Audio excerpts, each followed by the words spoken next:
বিচারের দায়িত্ব প্রকৃতি নিজের কাঁধেই তুলে নিয়েছে। বেনিয়ামিন নেতানিয়াহুর বর্বরতায় ফিলিস্তিনিরা যখন প্রাণ বাঁচাতে চারদিকে ছুটোছুটি করছে, তখন একই দৃশ্যের অবতারণা ঘটেছে ইসরায়েলে। দাবানলের লেলিহান শিখায় জীবন বাঁচাতে মরিয়া হয়ে উঠেছে ইসরায়েলিরা। সড়কের একপাশে দাউ দাউ করে জ্বলছে দাবানল, অন্যদিকে দাবানল থেকে বাঁচতে ছুটছে গাড়ি। যান চলাচলের ব্যস্ততাকে ছাপিয়ে গেছে ইসরায়েলিদের আর্তনাদ। বর্তমানে দাবানলের লেলিহান শিখায় দিশাহারা অবস্থা ইসরায়েলি নাগরিকদের। জাতীয় জরুরি অবস্থা ঘোষণা হলেও ভয়ানক এই আগুন থেকে রক্ষা নেই ইসরায়েলিদের। তারা যেদিকেই যাচ্ছে সেদিকেই পিছু নিচ্ছে আগুন।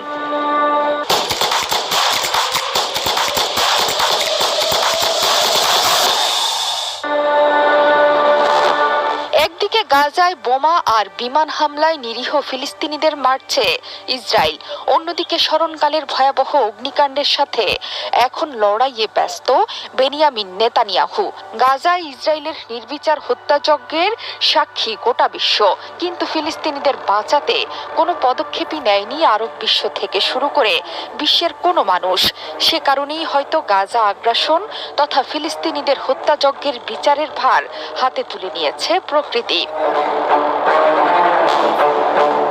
আগুনের লেলিহান শিখা ক্রমেই এগিয়ে যাচ্ছে প্রাচীন শহর জেরুজালেমের দিকে। এই শহরে মুসলিম, ইহুদি ও খ্রিস্টানদের পবিত্র স্থান আছে।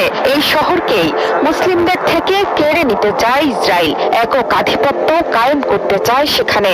ইসরায়েলের আগ্রাসনে জেরুজালেমে ফিলিস্তিনিদের জায়গা এখন নেই বললেই চলে। বর্বরতা চালিয়ে শহরটি নিজেদের দখলে নিয়েছে ইহুদিরা।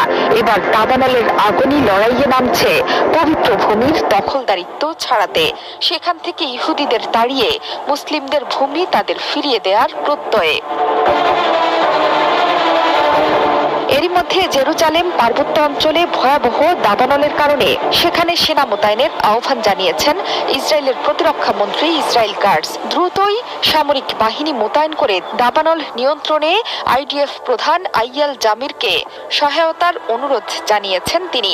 কারণ এরই মধ্যে পবিত্র ভূমি জেরুজালেম শহরের পশ্চিমাংশের এস্টাউল বনাঞ্চলে দাবানল ছড়িয়ে পড়েছে বুধবার।